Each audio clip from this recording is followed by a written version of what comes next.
Hey guys, what's going on? Welcome back. Long time no see. I know it's been a while, but I absolutely want to get back to regular uploads. Now, today's video might be the most important X-Hero video I've done to date, and it's going to be massive, and it's going to have massive implications for the way that we build and look at heroes going forward. This is something the community's actually been asking for confirmation on for more than a year. Like, honestly, since I've started, potentially before then as well, right? And until today, we've had no official response.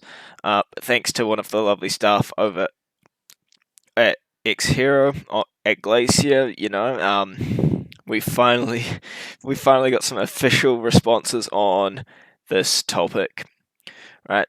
So today we're going to be looking at the different stats in the game, how they interact with each other, and some different calculations. Alright, so bear with me, there'll be a bit of math in here, but I promise it'll be worth your while.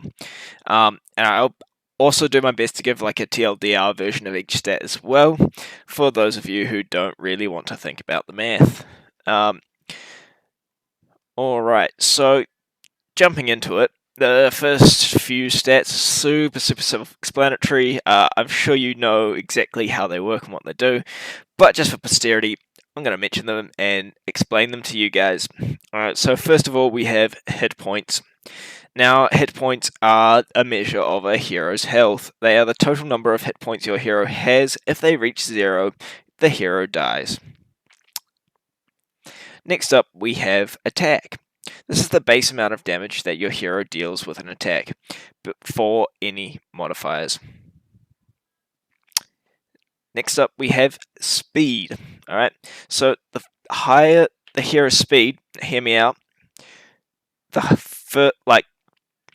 higher in the turn order they are, so they go first. Faster heroes go first.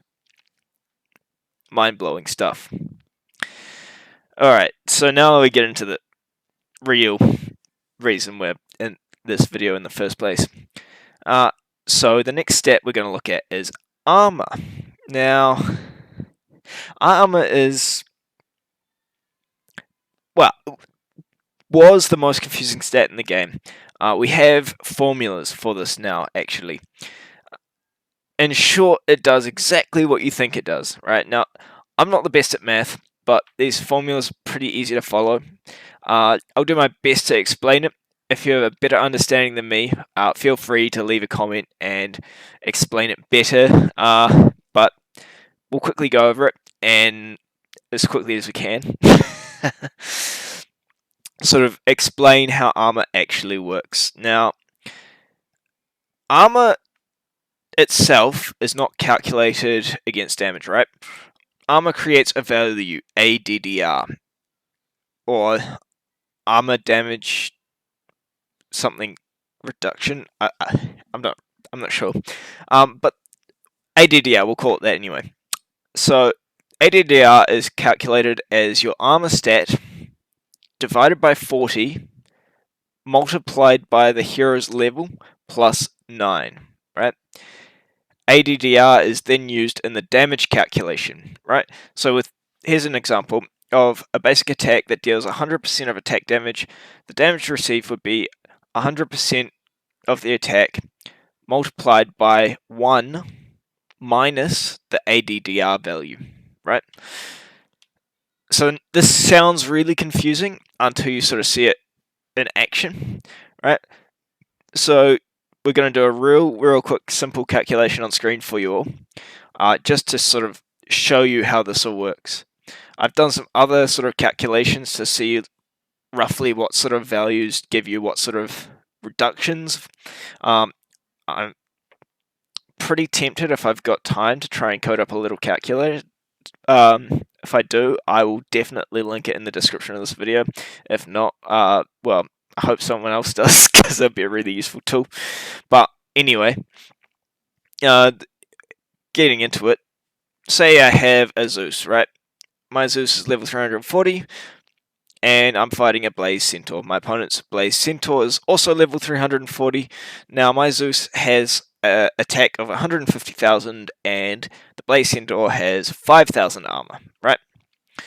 Now, we're only applying armor in this calculation, so it is not a real scenario whatsoever. However, it should give you a great understanding of how armor actually works. Right? So Zeus's basic attack would deal 150,000 damage if the opponent's armor was 0. Right? But our opponent, Blaze Centaur, has a big chunk of 5,000 armor. Right? So let's calculate that. Blaze's ADDR would be 5,000 divided by 40 multiplied by 349, which gives us a total value of 0.358166,189.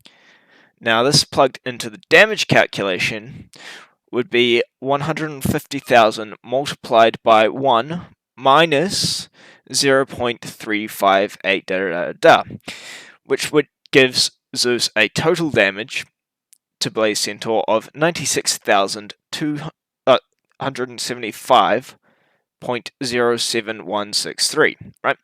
So 150,000 went down to 96,000, right? So without even doing the math here, it's quite easy to see that the damage has been reduced by 35%. So the higher your armor, the higher this ADDR value is going to be, and the ADDR value is essentially a percentage of which the damage you're reducing.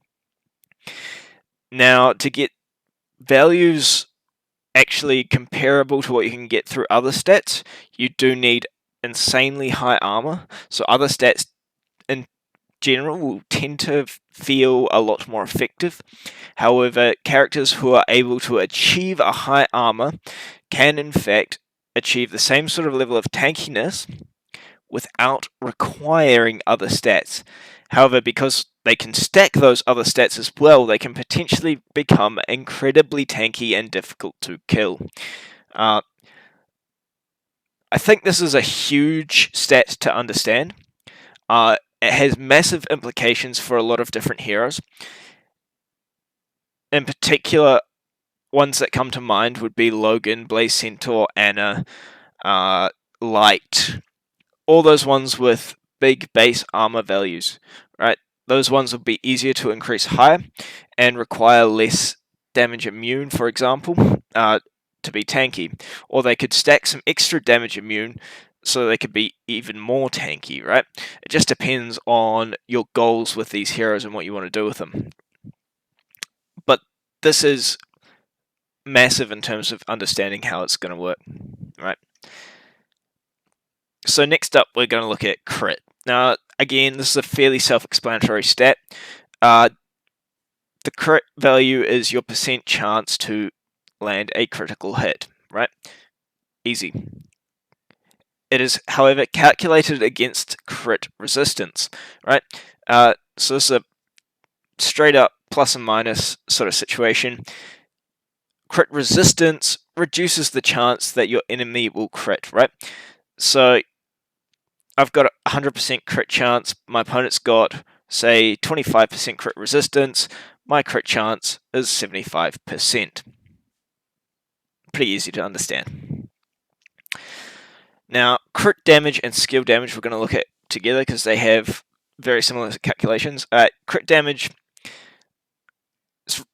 the more you have, the higher your crits are going to hit. So the formula for this is percent attack multiplied by 2 plus crit damage. And crit damage is a percentage. So we'll quickly have a look at an example to show you how this works. We'll look at that Zeus from earlier, he's got 150,000 attack. So he's just using a 100% damage basic attack, and he deals 150,000 damage, and he lands a crit, right? He has 75% crit damage. So the damage in this scenario would be 150,000 multiplied by 2 plus 75%, giving him a crit multiplier of 3.5. giving him a total damage of 525,000 from a 150,000 base attack. Pretty easy to understand, quite powerful, especially with the right modifiers and everything. Yeah, definitely worthwhile investing in. Again, we already know this, but yeah, we have exact calculations for it now. Skill damage is calculated in the exact same way, the only difference being instead of a +2 multiplier, it is a +1 multiplier. However, skills can crit, in which case they receive that +2 multiplier. Holy damage. Now, regrettably, at the time of filming, we still have no official response on how holy damage works. It seems a lot of the team are fairly unaware. I am working on getting an answer to this one, but I'll give you my best guess currently. Again, take it with a grain of salt. It is not official by any means. So my best guess is that holy damage converts that percentage of your damage into damage that cannot be affected by modifiers, right? So say I hit for 150,000 damage, right? And I have a holy damage modifier of 50%, for example, right? That means that I'm guaranteed to deal 75,000 damage. The other 75,000 damage can be affected by modifiers, right? This means that you're guaranteed a base damage regardless of how tanky your opponent is. Now, this is probably not so important in the metagame right now. However, I fully expect once people start building higher armor, this will become a lot more important. Right now, the game sort of revolves around some other stats which we'll get into later. But again, don't count holy damage out totally. Yeah, again, still waiting on an official word for this one, but yeah. So moving on, so we don't spend too much time on that, we're going on to effect hit, right? Now, again, we already know what this does. It increases the chance of a status effect being applied. However, we didn't know how it was applied to the status effect, right? And it is applied multiplicatively, right? So if Blaze Centaur has a 50% chance to stun on his ultimate, and he has an effect hit of plus 50%, his chance to stun becomes 75%, right? 50% multiplied by 1 plus 50%, right? And the interesting thing here to note, right, is effect hit actually affects debuffs. Now, I don't know if it affects things which just have a chance of happening, like Indira's arcing, but this is worth investigating for sure. It could potentially make some less reliable heroes a lot more reliable. But yeah, again, this part of it is entirely speculation, based on the information I've been given. But it does do a lot more than we've first thought. But our initial assessment was essentially correct. Now, effect resistance, again, this is sort of like the situation before. It decreases the chance of being affected by a debuff or control. However, for example, if the effect resistance is higher than your opponent's effect hit, it is still possible to be afflicted with a status effect or debuff, right? So this means there is never a 0% chance you will get stunned. Unless, of course, you have got the Oracle Ring equipped and at max level, in which case you are good to go. But that is the only scenario in which it is impossible to be controlled. Dodge. Now this is an interesting one. So dodge does kind of work in the way you think it does, but it also doesn't. And at the time of recording, there is no hero in the game that has natural access to this stat. However, it does exist on one artifact, the Wings artifact. Now, all that said, let's sort of explain what it does. Dodge gives a hero a chance to avoid any skill. It was explained to me as ultimate skills. However, myself and other top players have noticed that sometimes heroes will unleash skills that aren't necessarily ultimate skills, and the enemy team just won't take damage. Now, this is because they have the Wings artifact equipped, and the hero has successfully rolled a dodge. Now, a dodge totally ignores the skill, right? It's very powerful. Again, no heroes currently have access to it, but this does sort of make the Wings artifact more, like, gives it more value. There's a lot of situations where it's very helpful. Dodge, however, will not avoid basic attacks, apparently. And I've never seen anything dodge a basic attack either, so I mean, it stacks up with my experience with the game. And importantly, this means that Focalor is relatively unaffected by dodge. Right. Now, there's another stat which is not listed in hero stats anywhere. However, it is available to some heroes through their skills. Now, this is hit. Now, hit interacts with dodge. Hit is the counter to dodge, right? So if you, for example, coming across an enemy with very high dodge, a hero with high hit is the way to go in order to hit them. Yeah, it's been around for quite a long time. People have looked at it and gone, what does this do? And now we know. Not very useful currently. Could be useful in the future. Who knows? I hope we get some more interesting gameplay through these stats. And yeah. Alright, so these next two stats, people have sort of wondered about for a really long time. Everybody kind of knew they were pretty alright stats to have, but no one knew exactly what they actually did. So I'm here to dispel the myth around block and accuracy. And yes, accuracy is not related to dodge, it is related to block. So block is applied as a roll. If successful, it reduces incoming damage by a third. Again, we actually don't know in which order these defensive bonuses, etc. are applied. I am working very hard to try and work all this stuff out for you guys, and as soon as I can, or I get an official word on the stuff, I will let you know.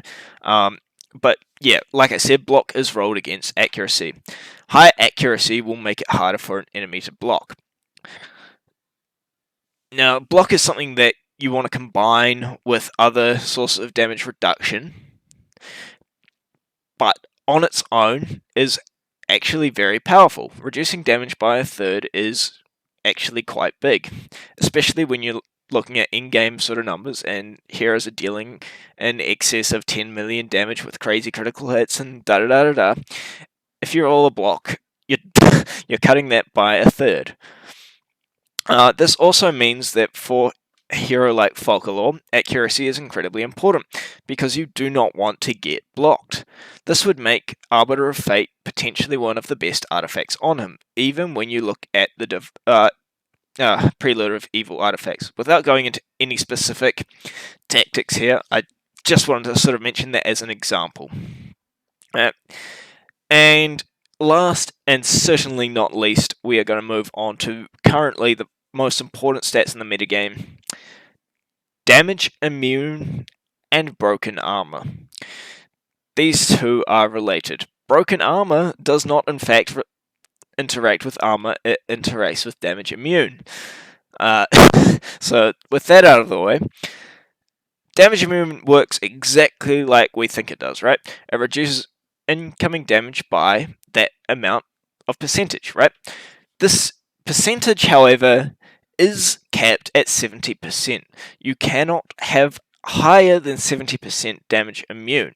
However, it is possible to attain values higher than that on your heroes, and it's not totally pointless to do so because of broken armor.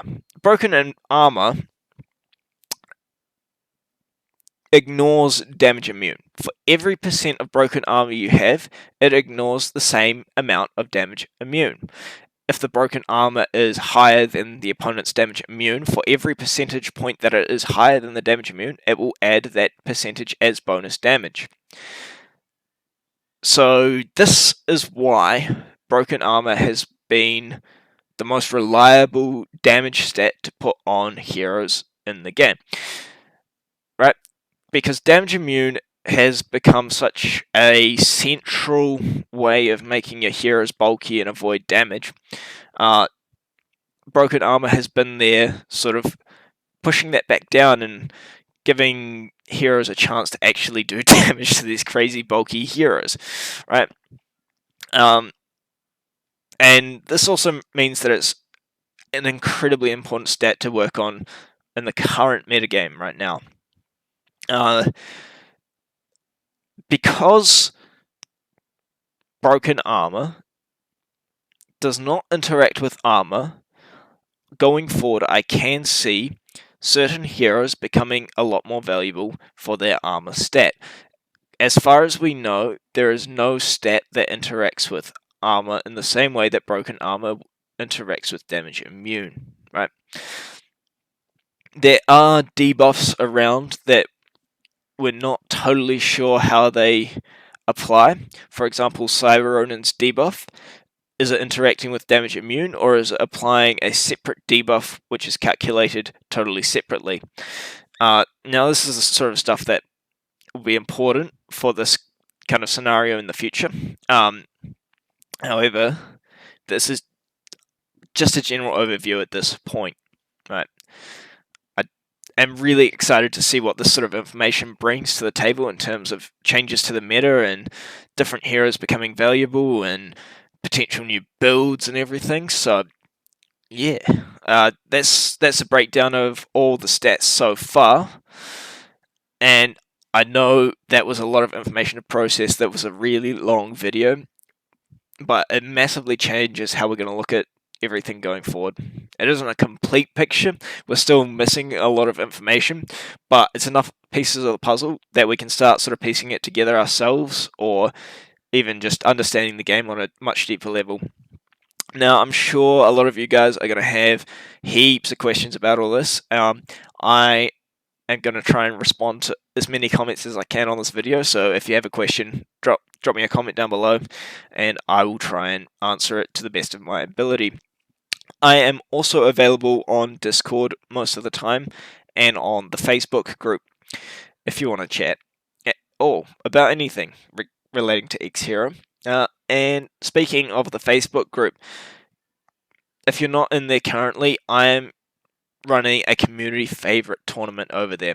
I'm posting a new matchup every day, and as of the current recording of this video, the matchup is between Time and Sally. It has just started, and honestly, I have no idea which way it's going to go. So far, we've seen some wildly close battles, some incredibly landslide victories that we definitely saw coming from thousands of miles away, but it's all good fun.